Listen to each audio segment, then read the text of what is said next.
The Dalton Highway, probably the most notorious road in Alaska. 414 miles, 666 kilometers through remote wilderness to the Arctic Ocean. Unpredictable weather, poor road conditions, high potential for breakdowns, flat tires and rock chips, and no cell phone reception. This is probably the biggest adventure of my journey.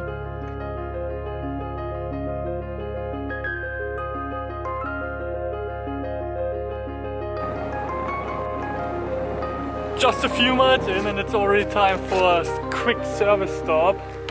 Unfortunately my front washer, spray things aren't working and my windshield is...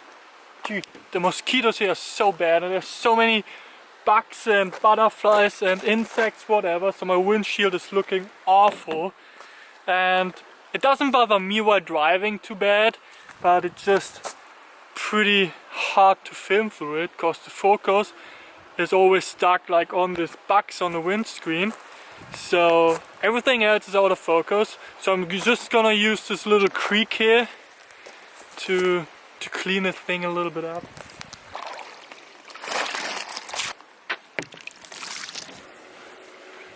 Alright, that looks way better, and it's actually no fun to be outside. I think in this like 5 minutes I got at least 20 bites.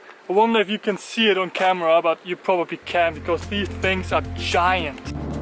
The Dalton Highway runs along the Trans-Alaska Oil Pipeline, which becomes a faithful companion on this route. Built as a service route for the pipeline and to haul equipment to the oil fields in the north, the road conditions are a gamble, depending on when the last maintenance vehicle came by. Heavy trucks have the right of way here. The 800-mile pipeline runs from Prudhoe Bay in the north to Valdez in southern Alaska. At peak times, up to 2.1 million barrels of oil a day flew through the system. More than half of the pipeline's length had to be built on pillars because of permafrost. I'm gonna take a closer look at the oil pipeline. I mean, we probably all agree that oil is a limited resource and it can't be the future. But this structure is so impressive. For me as a mechanical engineer, or more specific an energy and environmental engineer, it's just so interesting to see this. I mean, look. It's at least 1.50 meters in diameter. I mean, there's like this cover here, this aluminum cover is just the cover of the insulation. So the whole pipeline is covered with, I would guess, at least like 20 centimeters of insulation on each side. The winters here are pretty cold with like minus 50 degrees Celsius and below. So you want to make sure that the oil keeps warm in there to remain a good flow. What's even more interesting is how the hell can there be so many mosquitoes around? No, just kidding. What's even more interesting is the foundation. So it's common practice to use a pillar foundation in permafrost soil. But these pillars are not just a foundation, it's also a coolant for the underground. And they work pretty much like a geothermal heat pump in your house. So there's some carbon dioxide in there that pulls the heat from the soil. And while doing it, there's like a difference in temperature, which means there's a difference in density. And the warm carbon dioxide rises up to these cooling ribs up there. And then it gets cooled down by the air temperature, by the ambient air.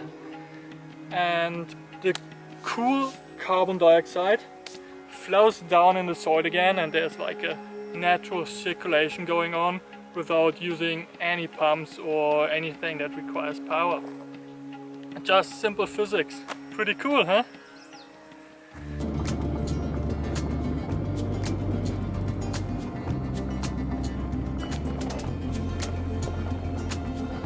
I guess it's kind of obvious why it's called finger.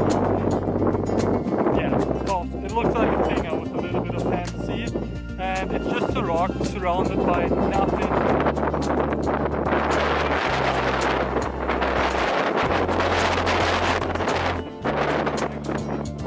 And it's just beginning to rain. Nice. Crap, dude! I'm dripping! This got really bad, really fast. Look at this! 5 minutes later, sky looks bright again and the rain doesn't even clean up Pico. I will drive a few more miles and keep my eyes open for a nice spot to sleep. This is where I ended up yesterday night. Quite open spot with a nice view. It's kinda windy, but that keeps the mosquitoes away, and just a few miles from the Arctic Circle. Before I start the drive for today, I'm gonna do a quick walk around just to check that everything is in order. Focus mainly on the tires.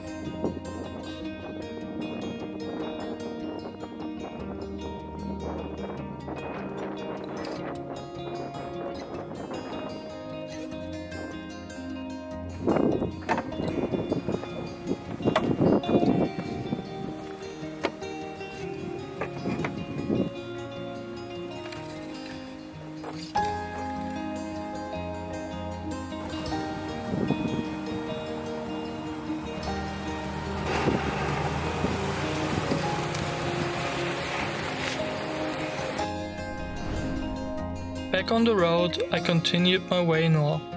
I crossed the Arctic Circle, and the further north I got, the smaller the trees and the more sparse the vegetation became, until the first mountains of the Brooks Range appeared on the horizon.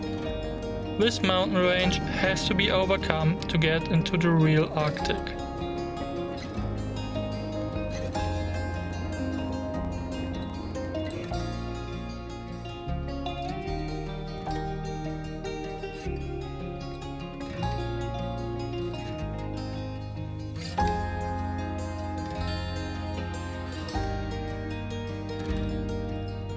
When I arrived at the Etigon Pass, the weather changed.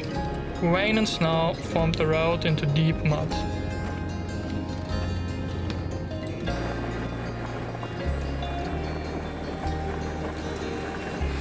It's raining, it's cold, but we both made it across the pass. And it's actually, the weather fits just to the scenery. It looks so dramatic with these clouds hanging in the mountains. And these mountains are actually the last frontier to the Arctic. On this side is like the Arctic, gates of the Arctic National Park. On this side is the Arctic Wildlife Refuge.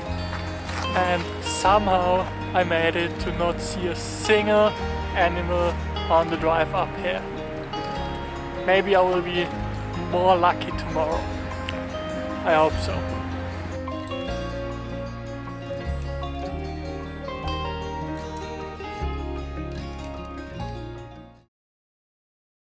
Good morning. It's the next day. Was constantly raining the entire night. Not pretty heavy rain, but just constant. So it probably affect the road conditions.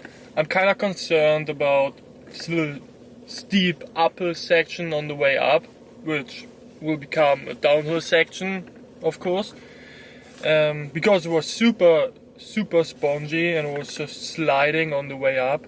So it's gonna be a bit difficult on the way down. I don't want to slide the hill down. But yeah, first I'm gonna go up a little bit further north anyway. So that's something the future looker can be worried about. Yeah. Unfortunately, it's super wet and super cold, so I don't even think about preparing my coffee outside. Just gonna drive a few miles to just heat myself up, to heat the car up a little bit, and then stop at a place with a nice view. I hope so. I hope that these clouds, the rain, is just trapped in this valley here, and as soon as I leave the valley that it clears up. So just gonna drive a few miles and then see if there's something to stop for and to eat breakfast and stuff.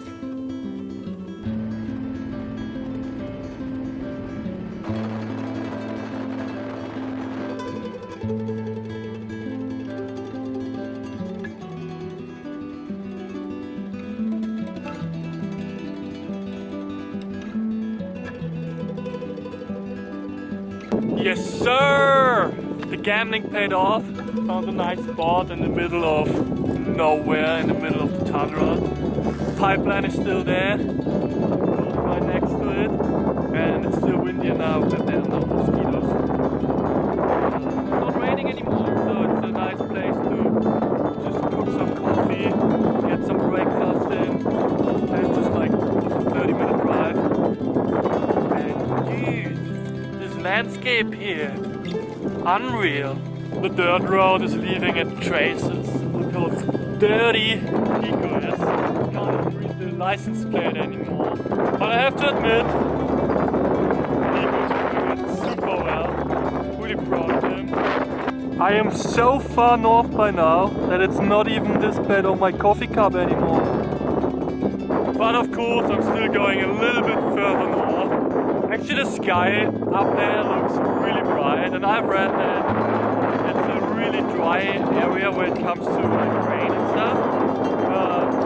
The ground is still pretty soaky, pretty wet. So, yeah, let's go for another few miles.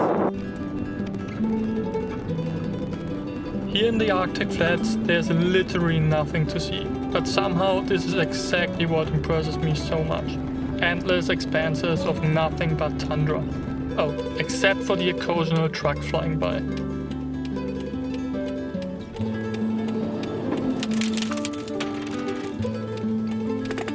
Fuel level is halfway down, that means I'm almost at the point of no return. From Coldfoot in the middle to Deadhorse at the end, there's a 240-mile stretch without any gas station. When the fuel level stays half, you either turn around or commit the whole way. Honestly, I briefly considered turning around, but I committed and I was rewarded with lots of wildlife.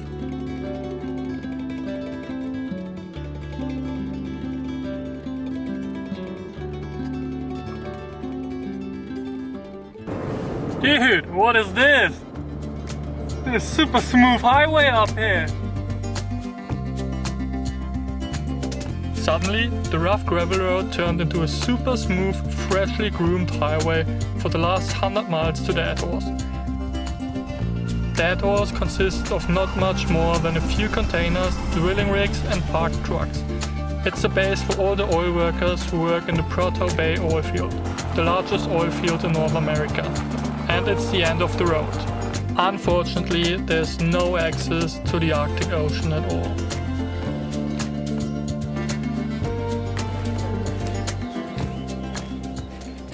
Alright dude, I'm actually kind of shy.